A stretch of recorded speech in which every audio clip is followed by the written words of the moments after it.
পাথর মেরে বিশ্বনবীকে রক্তাক্ত করা হলো। বিশ্বনবী রক্তাক্ত, বিশ্বনবীর সাহাবা সাইয়েদনা যায়েদ রাদিয়াল্লাহু তাআলা আনহু কুয়া থেকে পানি এনে বিশ্বনবীর গা থেকে রক্তগুলো ছেড়ে ফেলে দেয়। বিশ্বনবীর গায়ের মধ্যে পানি দিয়ে হাত পাগুলো ধুইয়ে দেয়। বিশ্বনবী কাঁদে, আহা কাঁদে, রহমতের নবী কাঁদে, আরেকজনের জন্য কাঁদে, নিজের কোনো লাভ নাই। মায়ের খাইছে, ওরা যেন বাঁচে জাহান্নামের আগুন থেকে। সুবহানাল্লাহ কবেন না? ওদেরকে বাঁচাইতে আসছিল জাহান্নামের মায়ের থেকে, জাহান্নামের শাস্তি থেকে ওদেরকে বাঁচানোর জন্য নবী মায়ের খেয়েছে। চিল্লা এখন ঠিক কি না? কেঁদে কেঁদে বিশ্বনবী হয়রান। যায়েদ রাদিয়াল্লাহু তাআলা আনহু বিশ্বনবীর সান্ত্বনা দেন, নবী কাঁদবেন না। হামলাতুল জিবাল, পাহাড় রক্ষী ফেরেশতারা এসে বলে, নবী আপনি শুধু অর্ডার করেন, এই যে পাহাড়ের গিরিপথ, এই দুইটা গিরিপথ, এই দুইটা পাহাড় এমন ভাবে দুই দিক থেকে চাপা দেব গো নবী, তায়েফের সবগুলো ছেলের মুহূর্তের মধ্যে ধূলিসাৎ করে দেব। বিষ্ণু বললেন, না আমি ক্ষমা করে দিলাম, আমি ক্ষমা করে দিলাম। আমার গায়ের উপরে যারা অত্যাচার করে এর কোনোটার প্রতিশোধ আমি নেই না, আমি শুধু প্রতিশোধ নেই যারা ইসলামের বিরোধিতা করে। চিল্লায় বলেন ঠিক কি না? বিশ্বনবীকে আঘাত করা হয়েছে, তার গায়ে শারীরিক কষ্ট, এটার শাস্তি বিশ্বনবী দিতেন না, কখনোই দিতেন না, ক্ষমা করে দিতেন। কিন্তু ইসলামকে মারাত্মকভাবে যদি ইসলামের বিরুদ্ধাচারণ কেউ যদি করত, শুধু তাদের উপর বিশ্বনবী তলোয়ার চালাতেন। চিৎকার করে বলতে হবে ঠিক কিনা? বিশ্বনবী কাঁদলেন। কে দেখে বিশ্বনবীর কান্না, নিজের জন্য কাঁদে না, ওদের জন্য কাঁদে। আর বললেন, না ফেরেশতারা ওদেরকে তোমরা মেরে ফেলো না, হয়তো ওরা কালিমা পড়ে নাই, ওদের ভবিষ্যৎ প্রজন্মদের মধ্যে থেকে কেউ না কেউ কালিমার বাণী পড়বে। তাই হয়েছে। তায়েফে গেলে হৃদয়টা ঠান্ডা হয়ে যায়। মসজিদ ফাইয়াতিকা রাব্বুকা। এবার হাসরের ময়দানে বিশ্বনবীর কান্না দেখে কে? ওইখানে আবার চিন্তিত, আমাদের জন্য, আমার জন্য, আপনার জন্য, আমাদের জন্য নবী কাঁদবেন। বিশ্বনবী সিজদায় পড়ে কাঁদবেন। বিশ্বনবী সাইয়েদনা জিবরাইলকে বলবেন, ইয়া জিবরাইল ইযহাব ইলা মুহাম্মদ ওয়াসআলহু মা ইউবকিকা। যাও নবীরে জিজ্ঞেস করো, নবী আপনি কাঁদেন কেন? বিশ্বনবী তখনও মাথা উঠাবেন না, জিবরাইলের উত্তর দিবেন সিজদায় পড়ে থেকে। সিজদা থেকে আওয়াজ করে বলবেন, উম্মতি উম্মতি উম্মতি। সুবহানাল্লাহ পড়েন।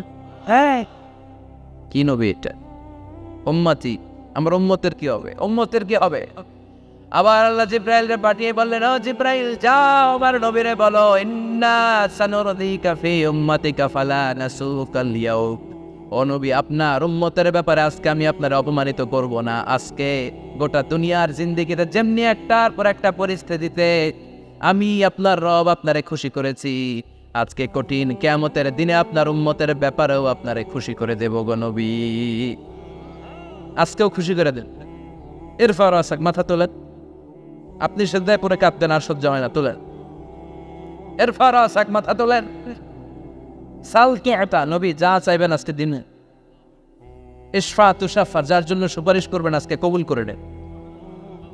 আল্লাহ সাউফা ইয়াতিকা রাব্বুকা, অচিরেই আপনাকে খুশি করে দেয়া হবে। এরপর নবী আশ্বস্ত হন না। এবার জান্নাতীদেরকে নিয়ে বিশ্বনবী বিশাল একটা পতাকা ধরবেন। এই পতাকার মধ্যে লেখা থাকবে আলহামদু। কি থাকবে? জোরে কর, আলহামদুলিল্লাহ উল হামদ। এবার এই পতাকাটা নিয়ে বিশ্বনবী ছুটবেন জান্নাতের দিকে। বিশাল জান্নাতের দরজার সামনে আসবেন। ইন্নাল মিসরাঈন মিন মাসারি'আল জান্নাহ মা বাইনা মাক্কা ওয়া হাজার। সৌদি আরবের মক্কা শহর থেকে বাহরাইনের হাজার শহর যত লম্বা, জান্নাতের এক একটা দরজা ঠিক তত লম্বা। ওই দরজায় যে বিশ্বনবী নক করবেন এরকম, আউয়ালু মান কারাআ বাবাল জান্নাহ, সর্বপ্রথম জান্নাতে নক করার সাথে সাথে ফাফুতিহা বাবুল জান্নাত, জান্নাতের দরজা খোলা হবে। ফেরেশতারা বলবে, মান আনতা, কে আপনি? বিশ্বনবী বলবেন, আনা মুহাম্মদ সাল্লাল্লাহু আলাইহি, আমি মুহাম্মদ। ফেরেশতারা বলবেন, আপনার জন্যই দাঁড়ায় আছে। আল্লাহ বলে দিয়েছে আপনার আগে কারোর জন্য যেন এই দরজা খোলা না হয়। ওয়ালা সাউফা ইউতিকা রাব্বুকা ফাতারদা। ও নবী, অচিরে এমন এমন জিনিস আপনারে দান করব, এগুলো পেয়ে আপনি খুশি হয়ে যাবেন। চিল্লায় পড়েন আল্লাহু আকবার। এরপরে বিশ্বনবীর আল্লাহ তিনটা অনুগ্রহের কথা স্মরণ করায় দিচ্ছেন। আলাম ইয়াজিদকা ইয়াতীমান ফাআওয়া। বিশ্বনবীকে তিনটা অনুগ্রহের কথা স্মরণ করায় দিচ্ছে কে? এরপরে তিনটা কর্মসূচি দিবে, শুনবেন? কষ্ট হচ্ছে? শেষ করে দেই। 3টা অনুগ্রহ, কয়টা? এরপরে কর্মসূচিও 3টা, যেরকম কয়টা? অনুগ্রহ নাম্বার 1, আলাম ইয়াজিদকা ইয়াতীমান ফাআওয়া, ও নবী আমি কি আপনার ইয়াতীম অবস্থায় পাই নাই, তারপরে লালন পালনের ব্যবস্থা কি করি নাই?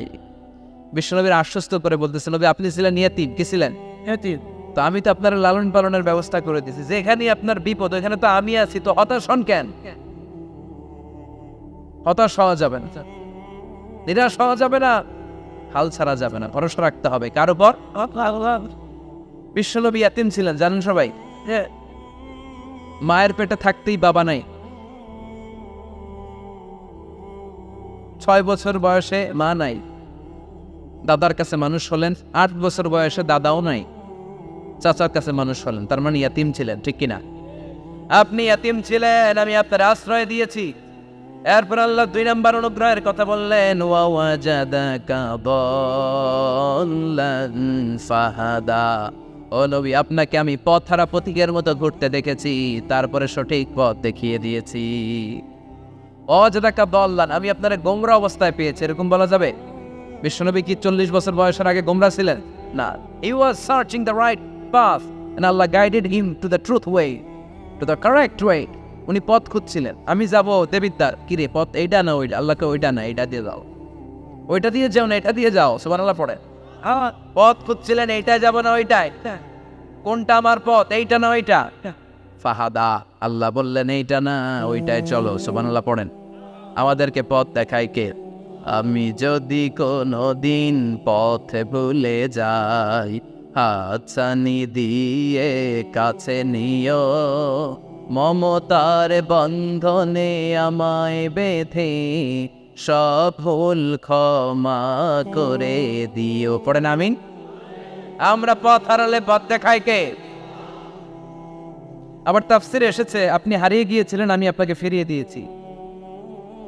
পাহাড়ি কোন একটা রাস্তায় বিশ্বনবী ছোটবেলা হারিয়ে গিয়েছিলেন, আল্লাহ তাআলা বিশ্বনবীকে আবার চাচার কোলে ফিরিয়ে দিলেন। এই বর্ণনাটা দুর্বল, সঠিক মত হচ্ছে বিশ্বনবী পথ খুঁজছিলেন, সঠিক পথ, আল্লাহ বিশ্বনবীকে সঠিক পথ দেখালেন, সুবহানাল্লাহ পড়েন। 3 নম্বর অনুগ্রহ, ওয়াজাদাকা আইলান ফাআগনা, আপনি ছিলেন নিঃস্ব, টাকা পয়সা ছিল না, তাফসিরে এসেছে ফাআগনা বিখাদিজা, খাদিজার মাধ্যমে আমি আপনারে ধনী বানায়া দিছি। বিশ্বনবীর কিন্তু টাকা পয়সা ছিল না, জানেন? জি, ছাগল চড়াতো, কাউবয়, মা মিন নাবিয়্যিন ইল্লা রাআল গানাম, ছাগল চড়াতেন। এরপরে খাদিজাতুল কুবরার স্টাফ হিসেবে, কর্মচারী হিসেবে ক্যারিয়ার শুরু করলেন। এরপর বিজনেস ম্যাগনেট হিসেবে শুরু করলেন। খাদিজাতুল কুবরার সাথে যখন বিয়ে হয়ে গেল, খাদিজাতুল কুবরা তাহের ওনার সব সম্পদের মালিক বিশ্বনবীরে বানায় দিলেন। আল্লাহ বলেন, তোমার তো কিছু ছিল না নবী, খাদিজার মাধ্যমে বিয়ে পড়িয়ে দিয়ে আমি তোমারে ধনী বানিয়ে দিলাম। 3টা অনুগ্রহের কথা স্মরণ করালো কে? 3টা অনুগ্রহের কথা স্মরণ করিয়ে দিয়ে এবার বিশ্বনবীর 3টা ওয়ার্ক প্ল্যান দিবে। কয়টা ওয়ার্ক প্ল্যান? কয়টা কর্মসূচি? শুনবেন। নাম্বার 1, আল্লাহ বললেন ফাআম্মাল ইয়াতীমা ফালা তাকহার, ও নবী প্রথম কর্মসূচি, খবরদার এতিমের সাথে কবু খারাপ আচরণ করবেন না, কারণ আপনি নিজে এতিম ছিলেন। নিজে কি ছিলেন? কথা কন। এতিমে এলাকায় আসেনি? এতিমরা সমাজের সবচেয়ে সুবিধা বঞ্চিত মানুষ, এতিমের সাথে খারাপ আচরণ করবেন না। বিশ্বনবী বলতেন, এদিকে তাকান, আঙ্গুলের দিকে তাকাইছেন, আনা ওয়া কাফিলুল ইয়াতীমি হাকাযা ফিল জান্নাহ, আমি এবং এতিমের রক্ষণাবেক্ষণকারী, লালন পালনকারী একসাথে এইভাবে জান্নাতে থাকবে।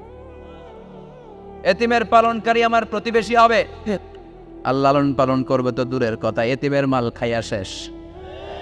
আসলে নাই, ইন্নাল্লাযীনা ইয়াকুলুনা আমওয়ালাল ইয়াতামা যুলমান ইন্নামা ইয়াকুলুনা ফি বুতুনিহিম নারা ওয়া সায়াসলাউনা সাঈরা। তুই এতিমের মাল খাস, তুই এতিমের সম্পদ খাস নাই, তুই জাহান্নামের আগুন পেটে ঢুকিয়েছিস।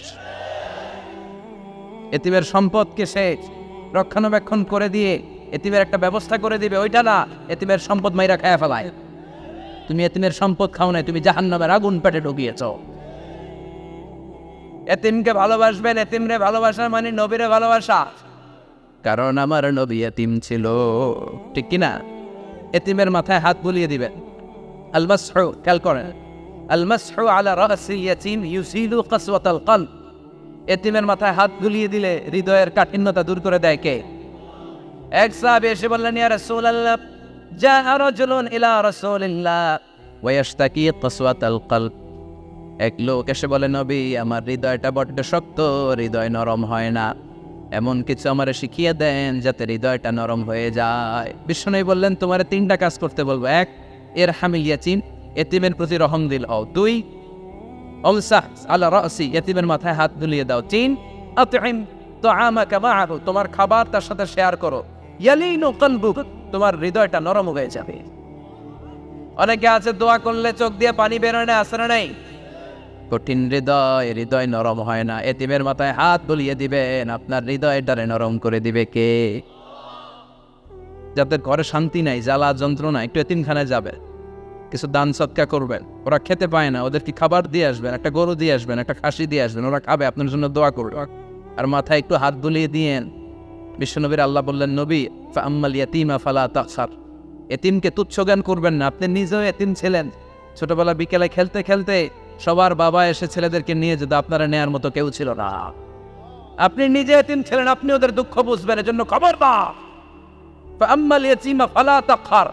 বিশ্বনবীর আল্লাহ ধমক দিয়ে বলে, ফালা তাকহার, এতিমদের প্রতি কঠোর হবেন না, তুচ্ছ জ্ঞান করবেন না, এতিমের সাথে রূঢ় আচরণ করবেন। এতিমের সাথে রূঢ় আচরণ করা কবিরা গুনাহ। এদের নামে আল্লাহ কোরআন একটা সূরা দিয়েছেন, আল মাউন। আরাআইতাল্লাযী ইউকাযযিবু বিদ্দীন, পড়েন, ফাযালিকাল্লাযী ইয়াদুউল ইয়াতীম। আপনি কি দেখেন নাই, ওরা দিনকে অস্বীকার করে আর ওরা এতিমকে আর ধাক্কা দিয়ে বের করে দেয়। এতিমের সাথে যারা খারাপ আচরণ করে এরা কখনো ভালো মানুষ হতে পারে না। এজন্য এতিমের সম্পদ অন্যায়ভাবে আত্মসাৎ করা যাবে। এতিমের মাথায় হাত বুলিয়ে দিলে হৃদয়টারে নরম করে দেয় কে? আর বিশ্বনবী এতিম ছিলেন, তাই এতিমের দরদ বিশ্বনবী ভালো বোঝেন। এজন্য বিশ্বনবীর প্রথম ওয়ার্ক প্ল্যান কর্মসূচি দিলেন, ফাআম্মাল ইয়াতীমা ফালা তাকহার, খবরদার নবী এতিমের সাথে কখনো খারাপ আচরণ করবে। 2 নম্বর কর্মসূচি, ওয়া আম্মাস সাইলা ফালা তানহার, ও নবী যারা সাইল, যারা ফরিয়াদি, যারা ভিক্ষুক, কখনো তাদেরকে ধমক দিবেন না। ভিক্ষুককে ধমক দিয়েন না, ফিরিয়ে দিয়েন না। আমরা ভিক্ষুককে ধমক দেই, ফিরিয়ে দেই। গাড়ির মালিক গাড়িতে বসে আস, রাস্তায় জ্যাম, কিছু ভিক্ষুক এসে স্যার 2টা টাকা দেয়, ধমক দেয়, আসে না নাই? ও ভাঙ্গা থালা হাতে নিয়ে দাঁড়িয়ে আপনার কাছে টাকা চায়। আপনি বড় সাহেব, ওরেও বড় সাহেব বানাইতে পারতো কে? ওই ভাঙ্গা থালাটা আপনারে হাতে দিয়ে রাস্তায় নামাইতে পারতো কে? এই কাজটা করতে আল্লাহর কয় সেকেন্ড লাগে? এজন্য ফাআম্মাস সাইলা ফালা তানহার, খবরদার ফরিয়াদি ভিক্ষুককে তাড়িয়ে দিয়েন না। যতটুকু পারেন দেন। বিশ্বনবী কখনো কোনো ফরিয়াদিকে তাড়িয়ে দিতেন না। সুবহানাল্লাহ পড়েন। যেই বিশ্বনবীর কাছে এসে কিছু চাইতো, বিশ্বনবী দিতেন।